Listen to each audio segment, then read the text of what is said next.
סיפור גיבורי האומה, סיפורם של מלאכים בחסד, חסד של אמת. משה ביקש ממנו לקחת חלק בערב שירי לוחמים ביום הזיכרון לחללי צה"ל. טעיתי. איך אפשר ביום כזה לשיר שירים? שיר זה משהו שמח, וכששרים בצוותא זה ממש עוצמה של שמח. חשבתי ונזכרתי באותו הלילה, יום שני, 9 באוקטובר, היום בו הורשינו להיכנס לקיבוץ בארי. בחלקים ממנו עדיין נשמעו קולות הירי, הקיבוץ עדיין לא טוהר לחלוטין, אבל בליווי לוחמים הותר לנו להתחיל במשימות הכבוד לחללים.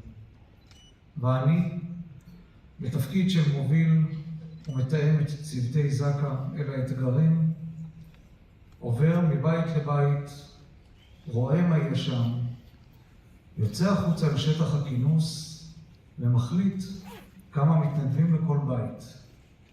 כגודלו של האסון הייתה הדבוקה שהתלבטה אליי גדולה יותר, לפי מפתח של 4 מתנדבים לכל חלל.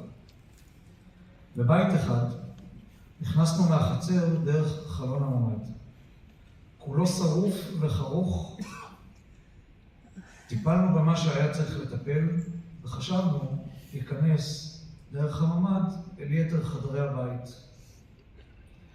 אבל עוצמת הרימון שהושלך בממ"ד היוותה את הדלת ולא ניתן היה להגיע אל חדרי הבית בממ"ד.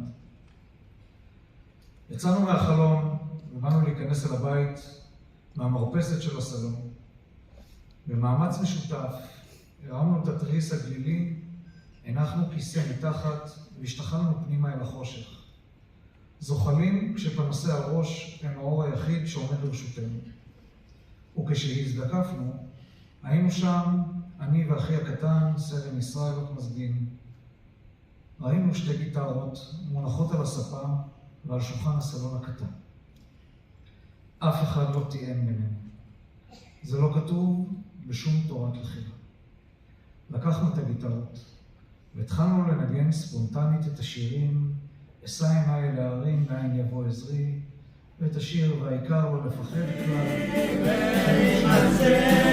לא עושה שמיים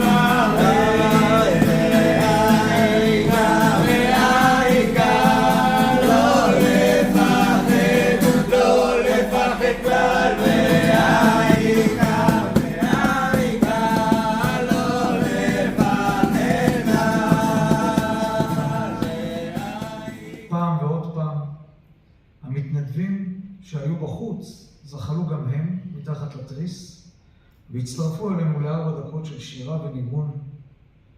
רק כשסיימנו המשכנו לזוועות שהיו קיר אחד מאחורי הסלון. שרנו, אבל לא היינו שמחים. שרנו כי יש בשירה ובנגינה כוח לעבור את הקיר. גם הערב אנחנו יחד שרים ומנגנים לא כי אנחנו שמחים, אלא כי יש לכל אחד ואחד מאיתנו קיר שצריך להגיע אליו חזק יותר, ואת המנגינה הזו אסור להפסיק. בערב הזה אבקש להעלות זיכרון של אלוף משנה ליאון בר, זיכרונו לברכה. את ליאון לא הכרתי עד אותו הבוקר של 8 באוקטובר. אני חוזר ממחנה שורה לאחר ליווי משאיות ואמבולנסים שהובילו 238 נרצחי הנובה שאספנו אותם באותו הלילה. בצומת שער הנגב מסמן לי אזרח עם מכנס צבאי וחולצה שחורה לעצור בצד. אני, שידעתי שהמון הורים מחפשים את ילדיהם, עצרתי. ביקשתי לשמוע את מה שיש לו לומר, אולי אוכל לעזור מהמידע שהיה לי מכל ליל הזוועות שהייתי כל כך קרוב אליו. אבל הוא אומר לי בטון סמכותי, אני צריך שתיסעו אחריי. יש הרבה אנשים שברחו מהרכבים שנמצאים כאן על הכביש, וייתכן והם מתחבאים בשדות וצריך למצוא אותם. אני מקשיב, מצביע לו על המדים שלי, אומר לו, יש לי מפקד, יש לי משימות, אני לא יכול ללכת אחריך. וכדי להיות מנומס גם אמרתי לו שעוד מעט חברים שלי יגיעו ואני אחביר אותם אליו. הוא לא נכנע לתשובה שלי. שלח מהר את הבן שלו שהיה איתו, עומר, לרכב, ועומר חוזר עם חולצה של אלוף משנה. הוא לובש את החולצה על הגוף, ותוך כדי הוא מנסה לשכנע אותי להקשיב לו. כשהוא זיהה התרככות קטנה מצידי, הוא אומר לי, מעכשיו אני המפקד שלך. בוא אחריי. חשבתי לעצמי, אם אדם בדרגת אלוף משנה טורח להביא מהרכב את החולצה עם הדרגות שלו ולמנות את עצמו למפקד שלי, אולי כדאי להקשיב לו. הלכתי אחריו והוא הוביל אותנו לאחד הפרדסים, שם שכבו גבר ושתי נשים שנטבחו לאחר שעברו התעללות קשה. צילמתי הכל. סיימנו לטפל וכל אחד הלך לדרכו.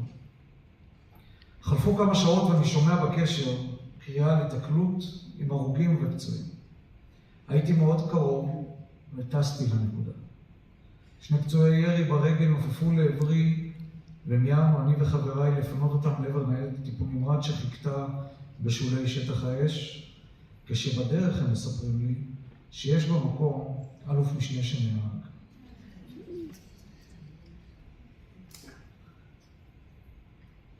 לא קישרתי בין הדברים.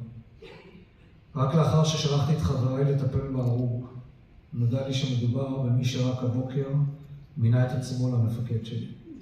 אלוף משנה ליאון בר, שהיה המפקד שלי ליום אחד. יהי זכרם אחדות.